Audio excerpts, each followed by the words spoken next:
I, Eddard of the House Stark, Lord of Winterfell and Warden of the North, sentence you to die.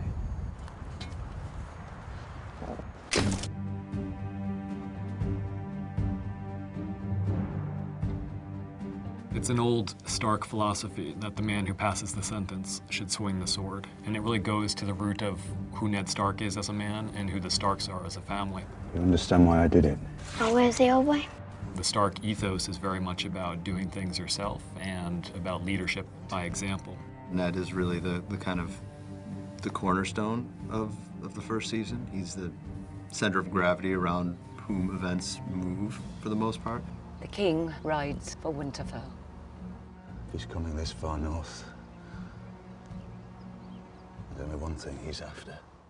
Ned Stark, the Lord of Winterfell, grew up with Robert Baratheon, who went on to become king. They were raised from a relatively early age as brothers for all intents and purposes, and they grew up together and they learned to drink together and chase girls together, and they went to war together.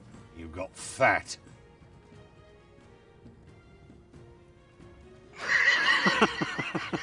The only reason in the world why Robert would make this journey is because he needs a new hand, and who else would he turn to but his oldest friend, his best friend, his most trusted confidant, Ned Stark. I need you, Ned. You helped me win the Iron Throne, now help me keep the fucking thing. May I present my honored guests, Viserys of House Targaryen, the third of his name, the rightful king of the Andals and the First Men, and his sister, Daenerys of House Targaryen.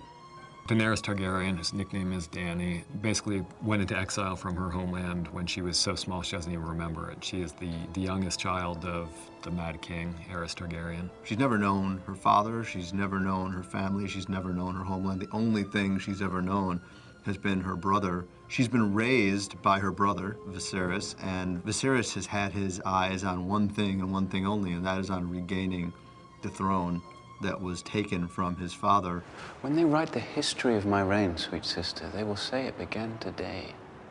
And she's had no stability in her life. The only constant has been this brother, Viserys. So even though he is a cruel and sadistic older brother, and even though he's really quite abusive to her, it's all she knows. And she's been forced to, if not trust him, at least to follow his wishes, because not doing so would just lead to more abuse. You don't want to wake the dragon, do you? Like a lot of characters in the show, she's looking for an identity and a larger purpose in life. I think there's something deep inside her that's asleep, that's there, that she acknowledges, and you see her start to acknowledge it. Certainly when she's thrown in with the Dothraki and she's presented with the eggs, the dragon eggs, you could see this thought process starting, that there is something larger out there that I'm supposed to be a part of. I think she's on board for going back to the kingdom and to finding out about her culture and to having a home. You're Ned Stark's bastard, aren't you? Jon Snow has grown up at Winterfell with the other Starks, but he is not himself a Stark, he's a bastard. So Jon has gone through life at a disadvantage, despite the fact that he's grown up with a noble family and with certain privileges that come with that. He is not one of them. This has, I think, understandably caused Jon to grow up with a chip on his shoulder. Run to the litter. That one's yours, Snow.